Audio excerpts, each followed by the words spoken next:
আমি কখনো ভাবিনি যে আমার ছোট ভাই আমার ঘরে এসে ঘুমাতে চাইবে। তার বয়স ১৪ বছর এবং যখন সে বলল, আপু আমি একা ঘুমাতে ভয় পাই, তখন আমি খুবই অবাক হলাম। ছোটবেলা থেকেই আমি তাকে খুব ভালোবাসি এবং সেদিনও তাকে আমার পাশে রাখতে চাইলাম। রাতে আমরা একসঙ্গে ঘুমাতে গেলাম। কিছুক্ষণ পর হঠাৎ আমি অনুভব করলাম যে কেউ বিছানার নড়াচড়া করছে। আমি চোখ খুলতেই দেখি আমার ভাই আমাকে জড়িয়ে ধরেছে। তারপর ভাইয়া আমাকে, আমার গল্পগুলো তোমরা শুনো, কিন্তু সাবস্ক্রাইব করো না।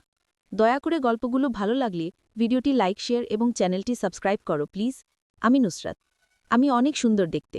আমি একটু স্বাস্থ্যবান, যা আমাকে আরও আকর্ষণীয় করে তুলেছিল। এই জন্যই হয়তো আমার ছোট ভাই আমার দিকে নজর দিয়েছে। আমরা দুই ভাইবোন আমাদের বাড়িতে একসঙ্গে থাকি। তবে যতদিন যাচ্ছে আমি লক্ষ্য করছি ওর আচরণে কিছু পরিবর্তন আসছে। আমি ভেবেছিলাম এটা হয়তো বয়ঃসন্ধির কারণে হচ্ছে। ও মাঝে মাঝে আমার খুব কাছাকাছি থাকত। আর যখন আমি জিজ্ঞাসা করতাম সে হেসে বলতো, এমনি আপু। ধীরে ধীরে আমি বুঝতে পারলাম ওর আমার প্রতি আগ্রহ বাড়ছে। তার চোখের চাহানি ছিল আলাদা। সম্প্রতি আমি লক্ষ্য করছিলাম আমার ছোট ভাই আমার দিকে বেশ মনোযোগ দিয়ে তাকাতে শুরু করেছে। প্রথমে আমি ভেবেছিলাম হয়তো আমি কিছু বেশি ভাবছি, কিন্তু যখন সে বারবার আমার রুমে এসে নিঃশব্দে আমার দিকে তাকিয়ে থাকত, তখন কিছুটা অস্বস্তি অনুভব করতাম। এক রাতে আমি ঘুমানোর জন্য প্রস্তুত হচ্ছিলাম। সে আমার পাশে এসে শুয়ে পড়ল। তবে আমি ভাবছিলাম, আমি কি ওর মনের অবস্থা ঠিকভাবে বুঝতে পারছি, নাকি আমি যা ভাবছি তা ভুল। আমি কোনোভাবেই তাকে আঘাত করতে চাইনি, কিন্তু একই সাথে আমাকে আমার ব্যক্তিগত সীমানা বজায় রাখতে হতো। সবকিছু ঠিকঠাক মনে হচ্ছিল না। এক রাতে আমি পড়াশোনা করছিলাম। হঠাৎ সে এসে বলে উঠল, আপু তুমি কি আমার উপর রাগ করেছ? আমি অবাক হয়ে তার দিকে তাকালাম। তার চোখে কিছুটা অস্থিরতা ছিল, যেন সে বুঝতে পারছে আমি কিছুটা অস্বস্তি বোধ করছি। আমি শান্তভাবে বললাম, না রাগ করিনি। কিছুক্ষণ চুপ থাকার পর সে বলল, জানি না, কিন্তু যখন তোমার পাশে থাকি তখন আমার ভালো লাগে। তার কণ্ঠে কিছুটা দ্বিধা ছিল, যেন সে নিজেও পুরোপুরি বুঝতে পারছে না কি ঘটছে। তার এই রকম পরিবর্তন আমার কাছে ভয়ের চেয়েও কিছু বেশি ছিল। আমি চেষ্টা করছিলাম তাকে বোঝাতে, তুমি বড় হচ্ছ, তাই কিছু বিষয় বোঝা কঠিন হতে পারে, কিন্তু আমাদের ব্যক্তিগত জায়গা বজায় রাখা খুবই গুরুত্বপূর্ণ। এখন সময় এসেছে আলাদা ঘুমানোর অভ্যাস তৈরি করার। কিন্তু সমস্যা হলো সে শুধু রাতে নয়, দিনের বেলা তো সবসময় আমার পাশে থাকতে চাইত। আমি যেখানেই যেতাম সে আমার সাথে থাকত। এমনকি আমি রান্নাঘরে কাজ করলেও সে এসে সেখানে বসে থাকত যতক্ষণ না আমি কাজ শেষ করি। একদিন আমি তাকে বললাম, তুমি বন্ধুদের সাথে সময় কাটাচ্ছ না কেন? দেখছি তুমি স্কুলেও ঠিকমতো যাচ্ছ না। এতে পড়ালেখার অনেক ক্ষতি হচ্ছে এবং এটা তোমার ভবিষ্যতের জন্য ভালো নয়। আমার স্বপ্ন তুমি একদিন একজন ডাক্তার হবে, কিন্তু এভাবে চলতে থাকলে সেটা কঠিন হবে। আমার কথা শুনে সে রেগে গিয়ে বলল, আমি স্কুলে যেতে চাই না, আর বেশি লেকচারও শুনতে চাই না, আমাকে জোর করো না। তার এই প্রতিক্রিয়া দেখে আমি হতবাক হয়ে গেলাম। এই ছেলেটাই ছিল যে সবসময় হাসি খুশি থাকত, বন্ধুদের সাথে খেলাধুলায় মেতে থাকত এবং পড়াশোনায় মনোযোগী ছিল, কিন্তু এখন সে নিজেকে বন্ধুদের থেকে দূরে সরিয়ে নিয়েছে। আর সবচেয়ে অদ্ভুত ব্যাপার হলো সে আমার কাছ থেকে দূরে যেতে চায় না। আমি যেখানেই যাই সে যেন আমার সঙ্গেই থাকতে চায়। তার রাগান্বিত কথাগুলো আমার মনকে নাড়া দিয়েছিল এবং আমি চিন্তিত হয়ে পড়লাম। সেদিন থেকে আমি আর চুপ থাকতে পারিনি। আমি সিদ্ধান্ত নিলাম ওর সাথে মন খুলে কথা বলার সময় এসেছে। সে যখন রাতে আমার সাথে ঘুমাতে এলো, আমি আস্তে করে বললাম, তোর কি হয়েছে?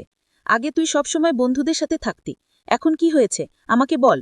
কিছুক্ষণ চুপ থেকে সে বলল, যখন আমি স্কুলে থাকি বা বন্ধুদের সাথে খেলি, তখন মনে হয় তুমি আমার থেকে দূরে চলে যাচ্ছ। মনে হলো হয়তো সে আমাকে তার জীবনের কেন্দ্র হিসেবে দেখত। আর এখন আমি বড় হচ্ছি, তাই ধীরে ধীরে তাকে ছাড়িয়ে যাচ্ছি। মনে হচ্ছিল সে আমাকে অনেক ভালোবাসে, কিন্তু তার আচরণের এই পরিবর্তনগুলো স্বাভাবিক ছিল না।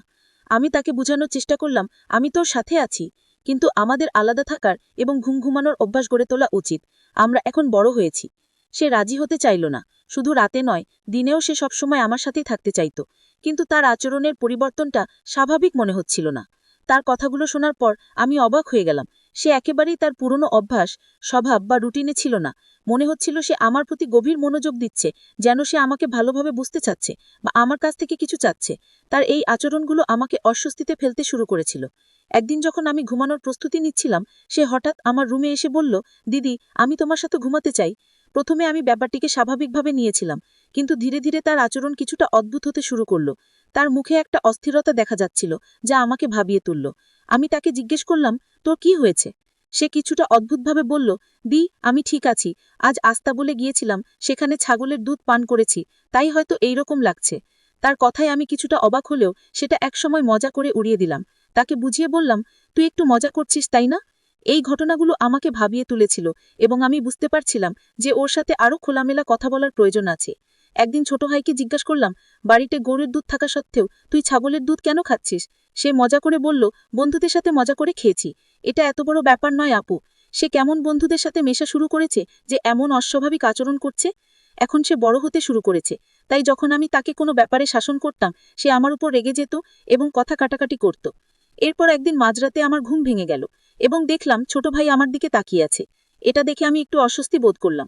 আমি জিজ্ঞেস করলাম, তুই তো বড় হয়ে গেছিস, এখন এসব কেন করছিস? সে রেগে বলল, তাহলে যদি বড় হয়ে যায় তোমার সমস্যা হবে কেন? তার এই কথা শুনে আমি কিছুটা অবাক হলাম। পরে বললাম, ঠিক আছে, তুই আমার সাথে ঘুমাতে চাইলে কোনো সমস্যা নেই। সে চুপ হয়ে গেল। তারপর থেকে যখনই আমি ঘরের কাজ করতাম তার দৃষ্টিতে একটা অস্বাভাবিকতা লক্ষ্য করতাম। মনে হতো সে সবসময় আমাকে অনুসরণ করছে। এমনকি রাতে যখন আমি ঘুমাতে যেতাম সে আমার ঘরে এসে বসে থাকতো না ঘুমিয়ে। আমি নিজেকে শান্ত করার চেষ্টা করছিলাম। জিজ্ঞেস করলাম, তুই এতক্ষণ কেন জেগে আছিস? সে উত্তর দিল, কিচ্ছু না, ঘুম আসছে না। তার কথার ভেতরে কিছুদিন লুকিয়েছিল যা আমার বোঝার বাইরে ছিল। পরিস্থিতি আমার জন্য অস্বস্তিকর হয়ে উঠছিল, কিন্তু একজন বোন হিসাবে আমি তাকে উপেক্ষা করতে পারিনি। যদিও ওর এই অদ্ভুত আচরণ আমাকে বিরক্ত করছিল, আমি বুঝতে পারছিলাম না যে কেন সে এভাবে আমার দিকে তাকিয়ে থাকত। আমি আরও চিন্তিত হয়ে পড়লাম যখন হঠাৎ ঘুম থেকে উঠে দেখি আমার ছোট ভাই একদম চুপচাপ বসে আছে আমার পাশে। আমি আতঙ্কিত হয়ে পড়লাম, যেন আমার শরীরে কোনো শক্তি নেই।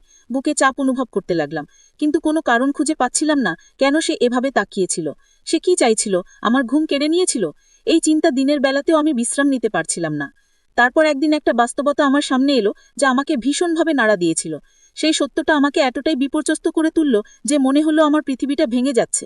যে ঘটনাটি ঘটেছিল সেটা ছিল এতটাই অপ্রত্যাশিত যে আমি কখনো ভাবিনি এমন কিছু ঘটতে পারে। ঘটনাটি আমার মনকে এতটাই দুঃখে ভরিয়ে দিল যে মনে হলো সবকিছু শেষ হয়ে গেছে। সেই রাতে আমি অসুস্থ থাকায় তাড়াতাড়ি ঘুমিয়ে পড়েছিলাম। হঠাৎ অনুভব করলাম কেউ আমার বিছানায় বসে আছে। চোখ খুলে দেখি আমার ভাই সেখানে বসে আছে। কিছু বুঝে ওঠার আগেই সে আমাকে শক্ত করে জড়িয়ে ধরল। আমাদের দুই ভাই বোনের জীবন শুরু থেকেই কঠিন ছিল। ছোটবেলায় আমাদের বাবা মা খুব অল্প সময়ের মধ্যে আমাদের ছেড়ে চলে যান। আমি তখন মাত্র 12 বছরের ছিলাম, আর আমার ভাই ছিল আরও ছোট। একদিন বাবা মা এক আত্মীয়ের বাড়িতে গিয়েছিলেন। ফেরার পথে তারা একটি দুর্ঘটনার শিকার হন এবং দুজনেই মারা যান। যখন আমি স্কুলে ছিলাম প্রিন্সিপাল আমাকে এই খবরটি দিলেন, মনে হলো আমার পুরো পৃথিবী ভেঙে পড়েছে।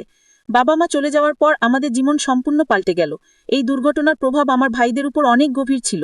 সে তখন থেকে ভীষণ কষ্টে দিন কাটাচ্ছিল। তার কান্নার ভেতরেই আমি বুঝেছিলাম যে এত অল্প বয়সে সে কত বড় শোকই বয়ে বেড়াচ্ছে।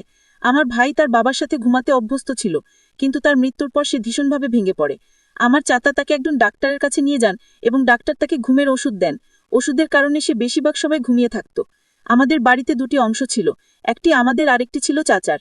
চাচার 2 ছেলে ছিল কিন্তু কোনো মেয়ে ছাইল। আমি তাকে খুব স্নেহ করতাম। চাচির মনে সবসময় মনে হতো আমি যেন তার সন্তানদের অধিকার ছিনিয়ে নিচ্ছি। যদিও তার 2 ছেলেও আমাকে পছন্দ করত এবং আমাদের সম্পর্কের ব্যাপারে কখনোই আপত্তি করত না, তবুও চাচি আমাকে অপছন্দ করতে শুরু করেছিলেন, বিশেষ করে যখন তিনি মনে করতেন আমি তার প্রতি অন্যায় করছি। আমার মা একটি সমৃদ্ধ পরিবারের মেয়ে ছিলেন এবং চাচি তার কারণে সবসময় মানসিক চাপ অনুভব করতেন।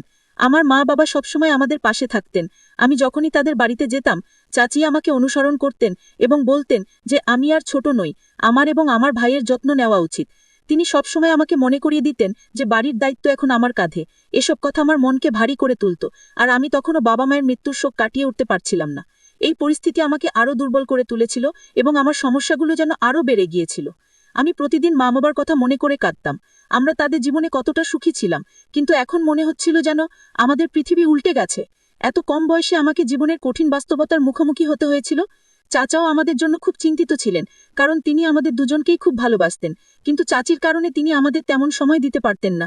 চাচার নির্ভরতা এবং চাচির করা আচরণ আমাকে আরও অসহায় করে তুলছিল। একদিন রান্নাঘরে কাজ করার সময় চাচি আমাদের বললেন, এখন নিজেকে সামলাতে শেখো, কেউ তোমার জন্য কিছু করবে না। আমি জানতাম তিনি হয়তো সঠিক বলছেন, কিন্তু আমার মধ্যে তখনও হতাশা আর শূন্যতা কাজ করছিল।